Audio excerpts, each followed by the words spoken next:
ओम अच्युतम केशवम रामनारायणम कृष्ण दामोदरम वासुदेवम हरिम श्रीधरम माधवम गोपिका वल्लभम श्री जानकी नायकम श्री रामचंद्रम भजे। भगवान समय समय पर दुष्टों का संहार करने के लिए, संत जनों की रक्षा करने के लिए, भूख का भार उतारने के लिए अवतार लेते रहते हैं। और द्वापर युग में भगवान श्री कृष्ण ने अवतार लिया, त्रेता युग में भगवान राम ने अवतार लिया। अब एक प्रसंग याद आता है, भगवान राम का विवाह हो रहा है। विवाह के बाद में कुंवर कलयुग में राम जाते हैं और वहाँ पर सहेलियाँ सीता जी की सब घेर लेती हैं भगवान राम को, और इतनी सुंदर छवि राम की के बारे में, उनकी सुंदरता का वर्णन तुलसीदास जी ने किया ही है। तो उस समय क्या होता है, सारी सहेलियाँ सीता जी की राम जी को देखकर मोहित हो जाती हैं और सबके मन में एक ही अभिलाषा है कि काश ऐसा दूल्हा हमें भी मिलता, ऐसे पति हमें भी मिलते। भगवान राम समझ गए, कुछ ने तो कह भी दिया कि मैं तो तुम्हारे साथ शादी करूंगी। हंसी हंसी में, मजाक मजाक में राम जी ने कह दिया, भाई देखो इस समय तो मैं मजबूर हूँ, द्वापर युग में जब मैं अवतार लूँगा श्री कृष्ण के रूप में, तब मैं तुम्हारी अभिलाषाएं पूरी करूँगा। और वह अभिलाषा पूर्ण करने का अवसर आ गया है। हमारे भगवान कृष्ण ने अवतार ले लिया है, बाल रूप में लीलाएं कर रहे हैं। और मार्गशीर्ष का महीना आता है, मार्गशीर्ष के महीने में वो जितनी गोपियाँ, वो जितनी सहेलियाँ थी सीता जी की, वे दूसरे जन्म में गोपियाँ होती हैं और भगवान राम कृष्ण का के रूप में अवतार लेते हैं। अब यहाँ उनकी इच्छा पूरी करने के लिए उन्होंने क्या किया, चीरहरण लीला से शुरू करते हैं। चीरहरण लीला, उसके बाद में चीरहरण लीला में उनको समझाते हैं, बताते हैं कि हम रास लीला जब करेंगे तब शरद पूर्णिमा पे आपकी इच्छाएं पूर्ण करेंगे। तो आज हम आपको वही कथा सुना रहे हैं जो सहेलियों की इच्छा पूरी करने के लिए भगवान कृष्ण ने अवतार लिया, चीरहरण किया। सुनिए वो कथा। मार्गशीर्ष में गोपियाँ करने व्रत स्नान, यमुना नित्य आने लगी ये कृष्ण का ध्यान। भगवान कृष्ण के ध्यान, सारी गोपियाँ जो थी मन में चाहती, वो सब वो गोपियाँ जो सीता जी की सहेलियाँ थी वो गोपियों के रूप में आई और यहाँ भी मन में चिंतन करती कि हमारे श्री कृष्ण पति हों। तो हमारे यहाँ एक शक्ति, आदि शक्ति के विभिन्न रूप हैं। उनमें एक रूप है भगवती कात्यायनी का। कात्यायनी की तपस्या से भगवती कात्यायनी अवतरित हुई और कात्यायनी की पूजा विशेष रूप से कुंवारी लड़कियां करती हैं। भगवान की कृपा से सुंदर वर की प्राप्ति होती है। तो यहाँ सारी गोपियाँ कात्यायनी देवी के मंदिर में, वहाँ यमुना के किनारे आज भी मंदिर है कात्यायनी जी का, और वहाँ आकर के यमुना के किनारे स्नान करती हैं और कात्यायनी देवी का पूजन करती हैं और सब मनोकामना करती हैं कि हमें पति रूप में भगवान श्री कृष्ण मिलें। तो चाहे ही सब कृष्ण हमारे, हों पति देव प्राण से प्यारे। स्वामी बने चराचर स्वामी, रहे सदा हम श्री हरि अनुगामी। कात्यायनी का पूजन अर्चन, कृष्ण बने पति अभिलाषा मन। सभी के मन में एक अभिलाषा, सभी गोपियों के मन में कि कृष्ण हमें पति रूप में प्राप्त हों। प्रातः नित्य यमुना तटवाती, होकर वस्त्र विहीन नहाती। हाँ, यहाँ भगवान एक शिक्षा भी देना चाहते हैं, बताते हैं कि भाई देखो वरुणदेव नाराज हो जाते हैं, नग्न होकर के अब स्नान नहीं करना चाहिए।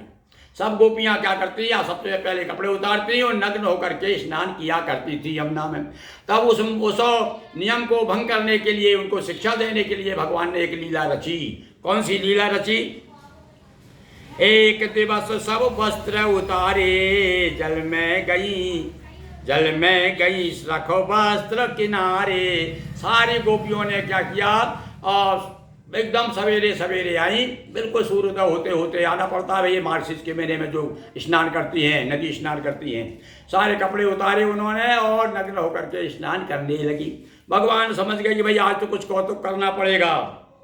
तो सभी पूर्व की ऐसी सखियां मिले राम अभिलाषित अखियां, दिया राम ने था आश्वासन द्वापर होगा मिलन कृष्ण बन, जान गोपियों की हरि इच्छा वाये लेने कठिन परीक्षा।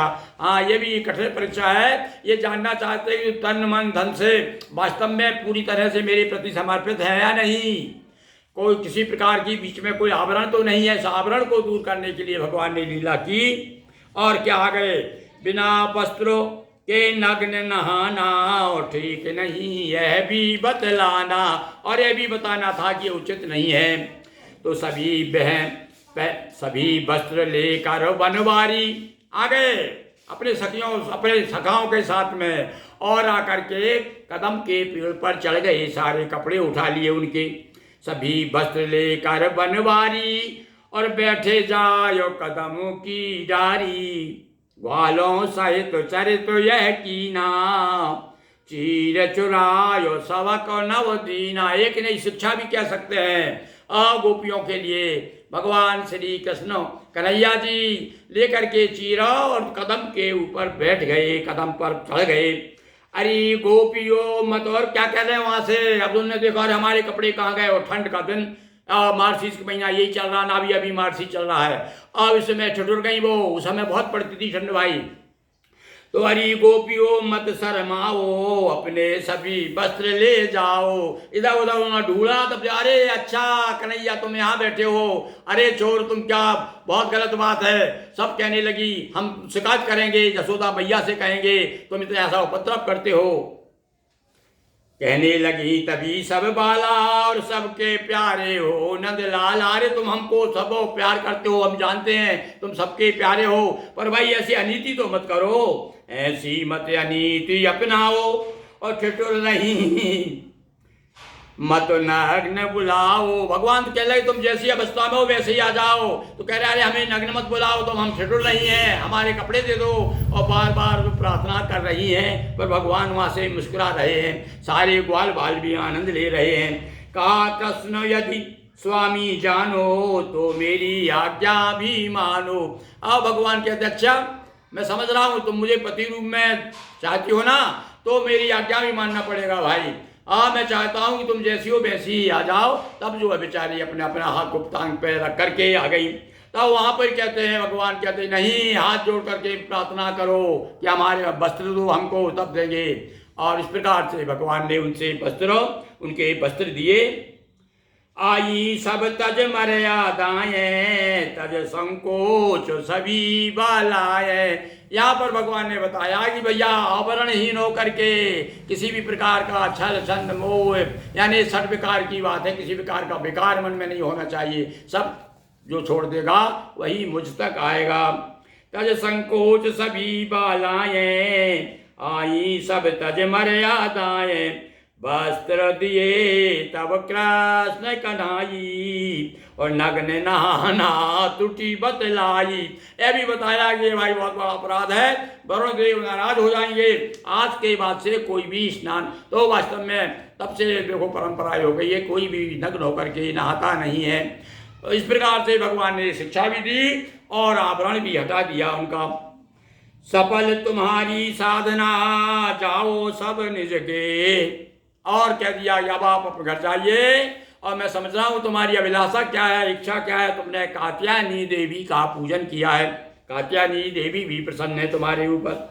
तो सफल तुम्हारी साधना जाओ सब निज के, शरद पूर्णिमा रास में दूंगा तुम्हें स्नेह, वृंदावन कृष्ण चंद्र की जय।